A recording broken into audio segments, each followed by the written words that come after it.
Meet Marisa Eikenberry, a web developer turned podcast editor and co-host who's mastered the art of juggling multiple roles in the podcasting world.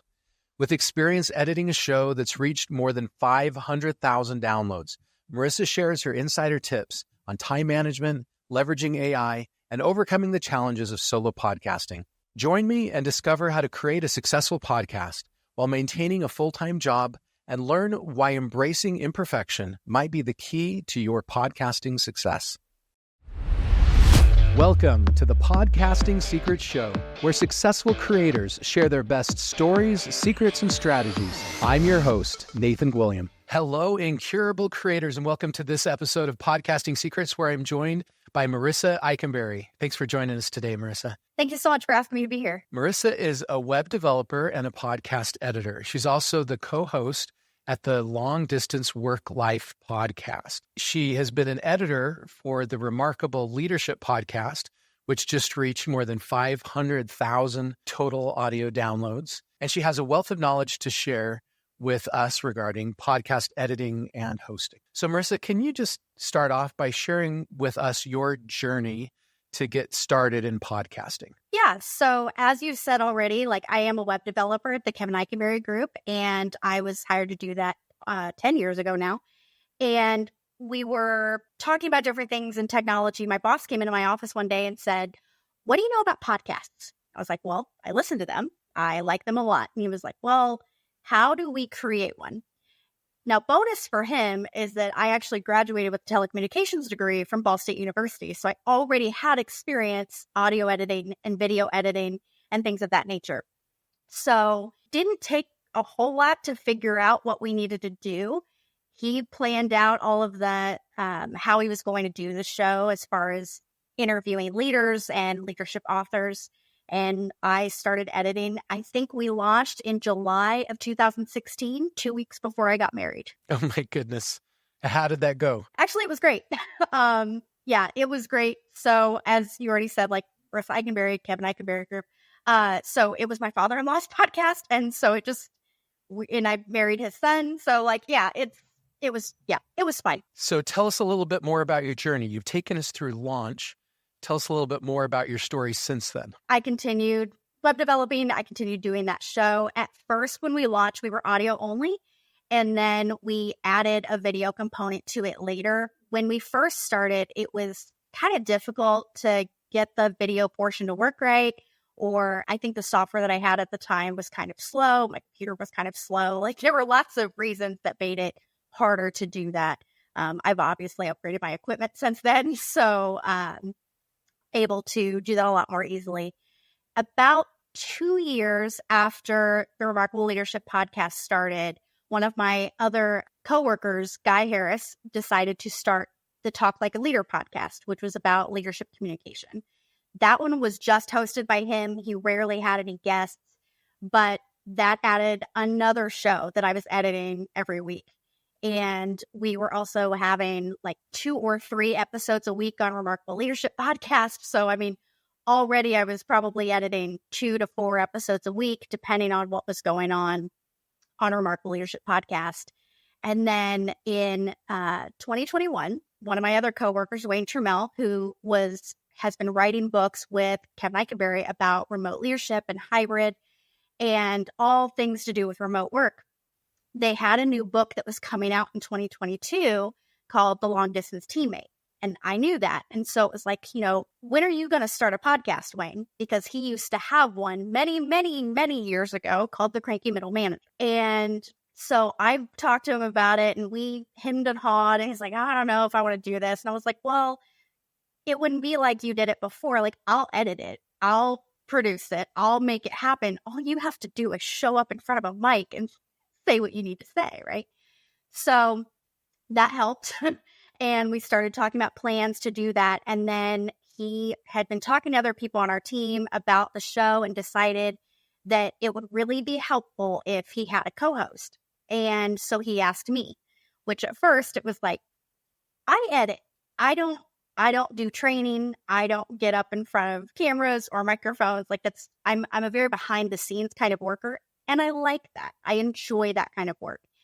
But he was pointing out that because he's a remote work expert, and while I have worked remotely for 10 years now, 8 at the time, there's still a lot of stuff that amateurs like me who have never done remote work before, we still have a lot of questions. And especially as COVID happened and everything with remote work came into place and made it front and center in a way that it wasn't before, he had a feeling that I was going to be able to ask some questions and have some conversations that he may not have been able to have otherwise. So I only co-host every other week. So he has a guest on one week about, different remote work topics. And then I come in the following week for some frequently asked questions or other topics that are coming up in the remote workspace. That's an interesting concept there of transitioning from being an editor only to being a co-host of a show. Can you tell us a little bit more about that transition and how you felt about that and maybe how it worked? Yeah. At first, I was nervous, of course, because I've never done any of that before. But thankfully, my co-host has done this for a long time. He's been training for a long time and public speaking for a long time. So he was able to give me a lot of coaching and a lot of tips when we first got started. One of the things that sometimes he still has to coach me on is I occasionally will read our intro or outro way too fast. And so it's this instant, stop, slow down, let's try it again. So things like that were kind of different. But one of the other things that I had to figure out pretty quickly was this idea of, I think it's called shotgunning questions. But basically, when I first started with the show, I would accidentally give 2 questions at the same time. Here's this topic. How do you feel about this? And here's another question. And inevitably, only one of those questions actually gets answered. And I didn't realize that I was doing it, first of all. And figuring out that I was doing it and how to fix it was definitely a challenge I had early on. But it was one that I'm glad that I figured out early on so that way I could fix it for future shows. Yeah, that's great advice. What else? What is the best piece of advice that your mentor shared with you in that process? Honestly, a lot of it was just slow down. Like, it's going to be fine. We're just having a conversation. And it helped a lot that I was really comfortable with the person I was co-hosting with to begin with. So we already had a banter. We already had years of experience working together. So I think just taking that pressure off was huge. Okay, you're in an interesting spot because you're not a full-time podcast producer. You're not a full-time podcast host. You have other things going on in your life, right? You're a webmaster in addition to this. How do you juggle being a podcast producer and host with everything else that you have going on? So one of the things, I actually learned it in Cal Newport's book, Deep Work, is this idea of time blocking. I think other people call it different stuff. I've heard time blocking, I've heard task blocking, and sometimes I use them interchangeably too. But essentially the idea is when I look at my calendar every week, I know that on Wednesday at 10 a.m., I'm going to edit the Remarkable Leadership Podcast. And on Friday at 2 p.m., I'm going to edit Long Distance Work Life. So I have some of these tasks that they have to get done every week anyway. I'm also, posting stuff on our YouTube channel, and I've got tech support stuff that I do. And so all of those things are already mapped out ahead of time. And so I never have to try and squeeze something into a schedule because theoretically I know when it's going to happen. I love that, blocking off periods of time. You also are a solo caster. You are somebody that co-hosts a show, but then you do everything else in the back end. That person that you host with records, but really doesn't do anything else. And not to be critical in any way. A lot of CEOs and business owners, that's really the only way they can podcast. If they record and then they find a producer like you that can take care of all of the kind of the dirty work of the podcast for them. Tell me how you manage that, the solo podcasting element. Yeah, so it actually works a little bit differently on both of the shows that I currently edit. I know I mentioned Talk Like a Leader earlier. That's been on hiatus for a couple of years. But so for the Remarkable Leadership Podcast, we have another producer, and she actually works with all of our guests. She writes all the show notes, and I don't have to worry about any of that, which is huge. And so I just edit and then use everything that she has to build the show notes and, push it up. I also grab like chapter stuff. But on the long distance work life, you're right. Like I'm doing everything. The only thing that I don't do on that show is picking the guests that we're going to do, because Wayne is the one that's going to interview them. So he knows what he wants to talk about and who he wants to speak with. And I just let him handle that. But as far as everything else, one of the big things that helps me a lot is that I use Adobe Premiere to edit, because I edit the video and audio at the same time. And I take a transcript and then I'm able to look at it and figure out, okay, how can I write the show notes based on this? What are some good podcast titles based on this? Because we may have recorded the show 3, 4, 5 weeks ago. And if it's a guest episode, I wasn't there when it was recorded at all. So having that transcript can really help me figure out how to pull each piece in. So that's been huge. Today's episode of Podcasting Secrets is sponsored by PodUp, the ultimate podcasting platform. As podcasters, we're always looking for ways to simplify our workflows, grow our reach, and make more money.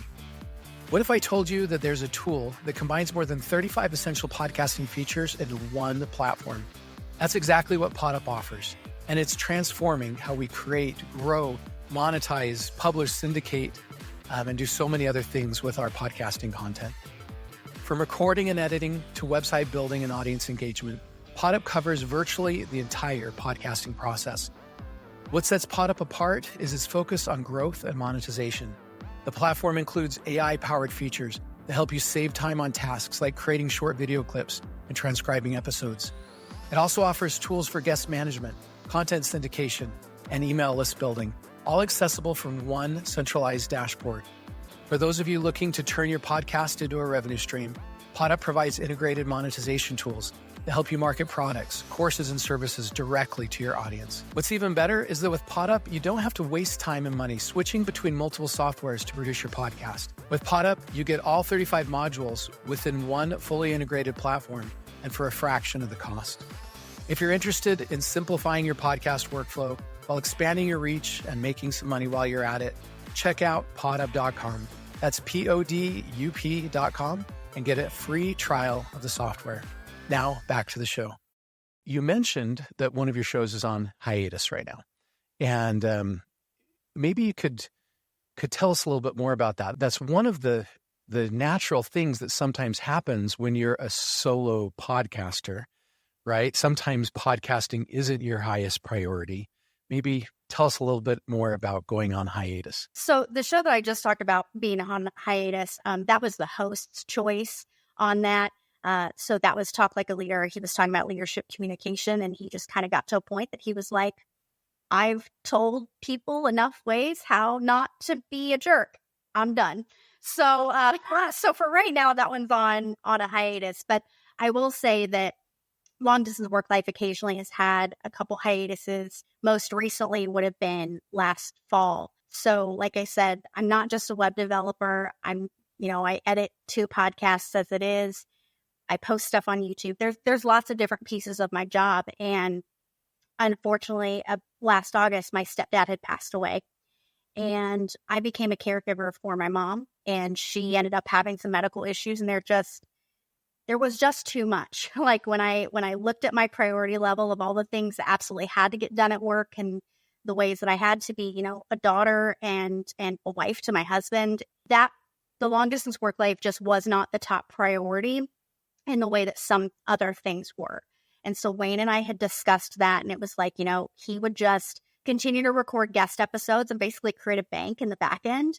And we'd take a few weeks until it made more sense to come back. And I don't remember how long that hiatus lasted. I really don't remember, but I know that he and I agreed after a while that it was like, okay, now things seem to have settled down a little bit. I think we could come back now. And because he had that bank of episodes, that really helped me not have to worry about, oh no, we have to record really fast, because he had already done the hard work on that. Yeah, a lot of people say that the most important thing about podcasting is being consistent. And I agree. There's a huge power in being consistent. However, podcasting is not always the most important thing going on in your life. Absolutely. And if you try to push through podcasting when there's something more important that you should be doing, It can make you resent and hate and even quit podcasting. And if you want to be consistent over the long term, sometimes you have to take a break. Sometimes you need to take a 3-week vacation and go spend time with your family. Now, when I've done those kind of things, I've tried to record the episodes in advance so that I can still publish something when I'm gone. But that's not always possible. Sometimes we get sick. Sometimes there's a death in the family. Sometimes there's something that is a higher priority. And probably the best advice I can give in those situations is always do the most important thing. And if podcasting isn't the most important thing, give yourself permission. You don't need to podcast that week, right? And be as consistent as you possibly can.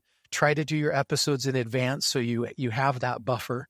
I try to be 60 to 90 days ahead if I can. And then it's a lot easier to get through when those things happen. But if you ever need to take a break because there's something that's a higher priority that you need to deal with, take a break. You and those things are always more important than the podcast. And the podcast will be here when you come back. Absolutely. And there have been a couple times where if we had, 1 week that, oh no, like we messed up, we didn't do our schedule right, and we don't have an episode for this week. There's also no shame in putting up a past episode that, it was recorded a year ago. You have new listeners. They may never have heard that show, just to make sure to label it as, this is a repost. That's right. John Lee Dumas, who I consider one of the best podcasters out there, he just did that with one of my episodes where I was a guest on his show, and he just called it a classic episode, and he just replayed it. I love that.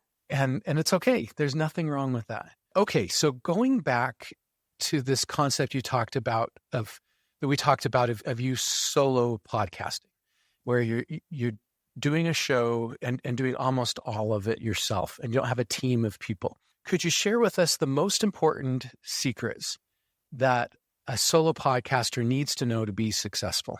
I think one of the things is that, especially if you're first starting your show and you haven't done this before, and you can always get better later. It's not great to start with all of this stuff that you're not really sure how you're going to accomplish it, as far as, you want to put chapter notations and a description and key points and it's okay if for a little bit you don't have a transcript because you don't have a way to grab that easily.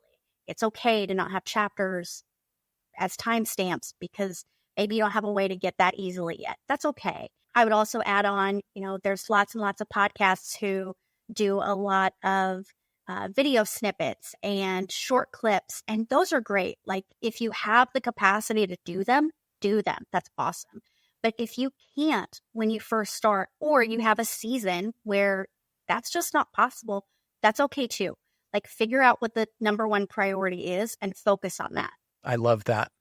Just like we were talking about before, figure out the highest priority and do that first. Okay? And give yourself permission if it's not perfect.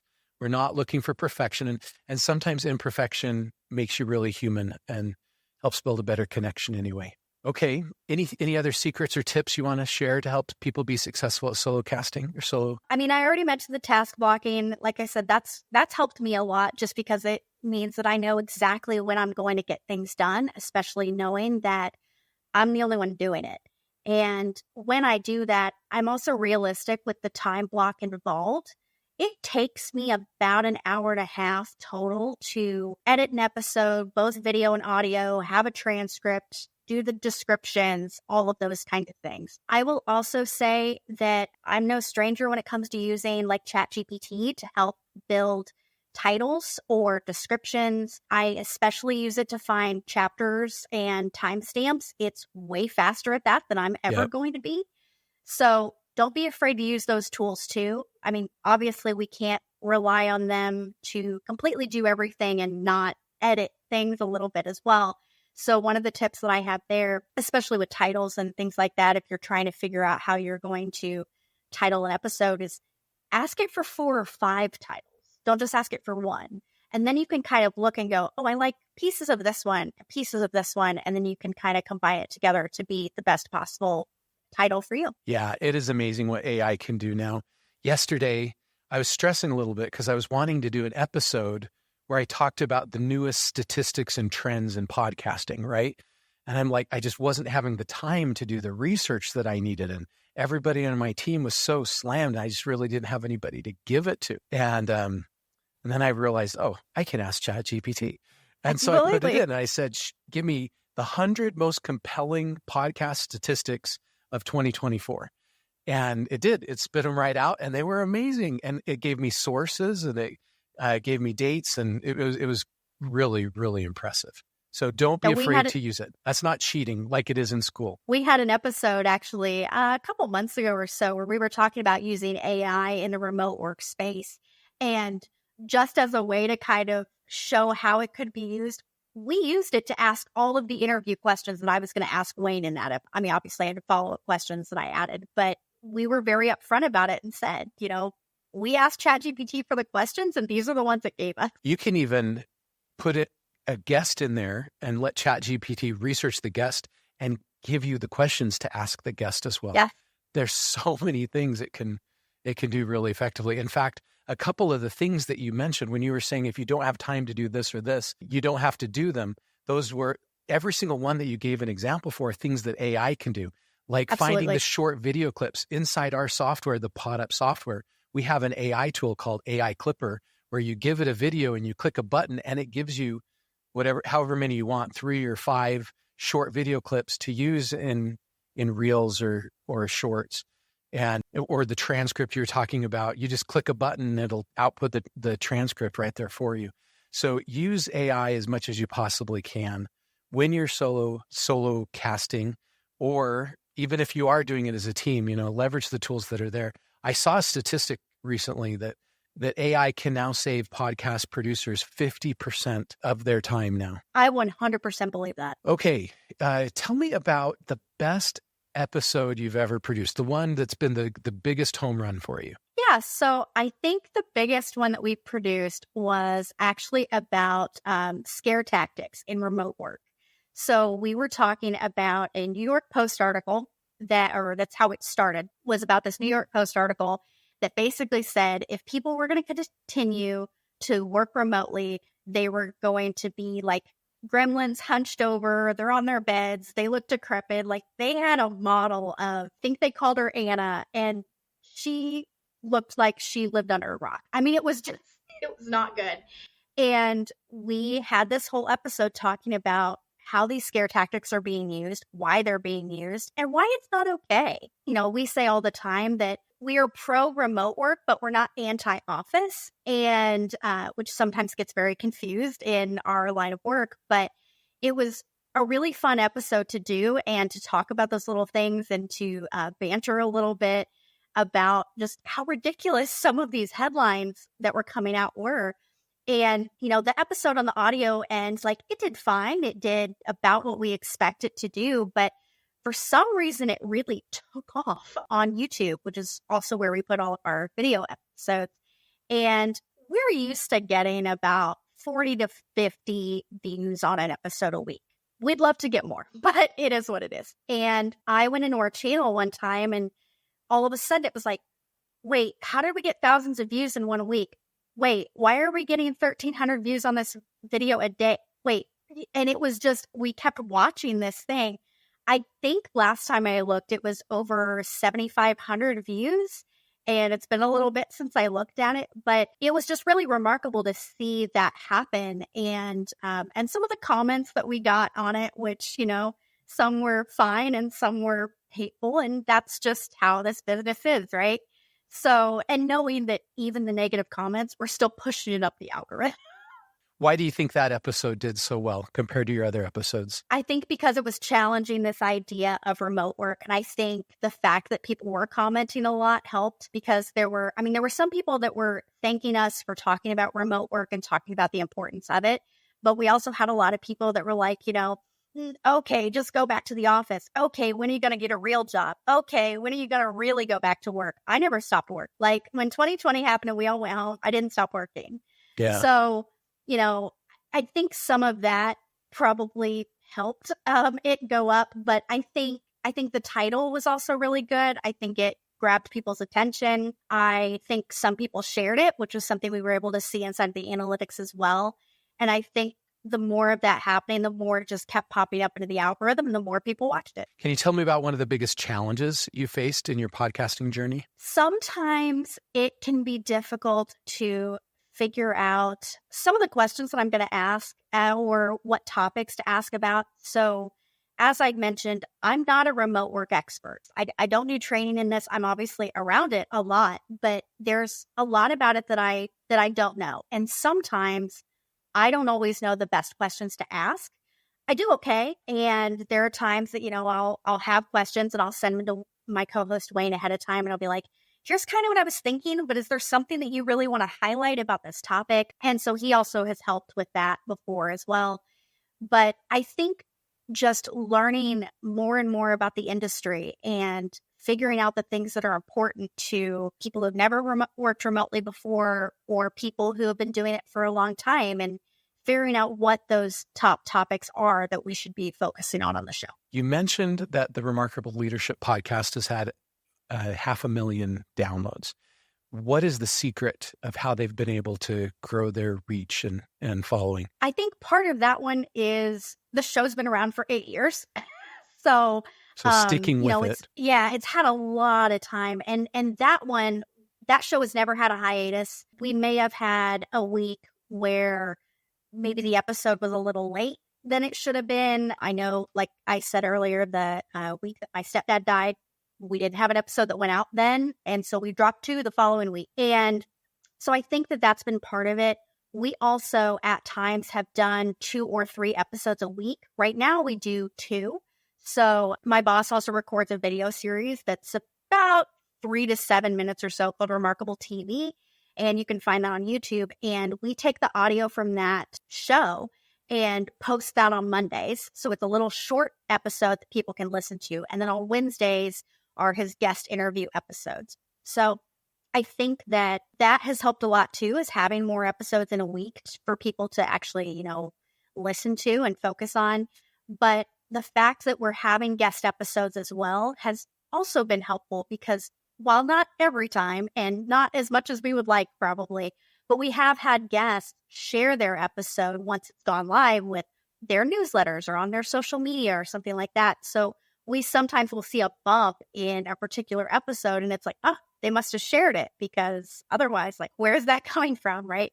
So I think the consistency has helped a lot. I think the fact that it is a guest episode or guest show has helped a lot. Kevin Eikenberry is also a pretty big name in the leadership industry. So I think that a little bit of star power, for lack of a better word, hasn't hurt anything either.